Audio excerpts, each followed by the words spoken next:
ताज्या बातम्या विचार नव्हे त्यासाठी सचोटी न्यूज चॅनल बघायलाच हवे।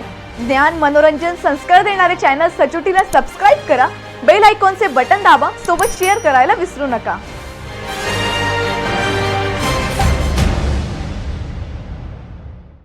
शालार्थ आयडी घोटाळ्यात अडकलेल्या संस्थांना शिक्षक कर्मचारी भरतीची परवानगी देऊ नये अशी मागणी भ्रष्टाचार निर्मूलन समितीने शासनाकडे केली आहे।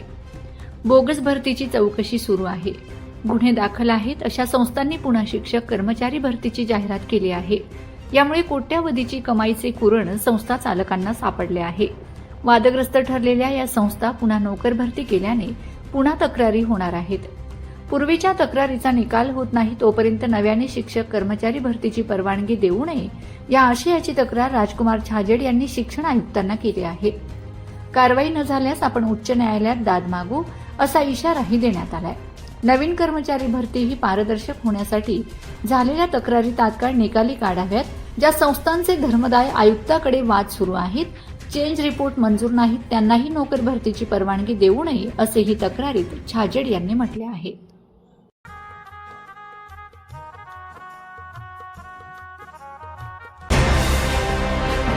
ताज्या बातम्या विचार नव्हे त्यासाठी सचोटी न्यूज चॅनल बघायलाच हवे। ज्ञान मनोरंजन संस्कार देणारे चॅनल सचोटीला सबस्क्राइब करा, बेल आयकॉनचे बटन दाबा, सोबत शेअर करायला विसरू नका।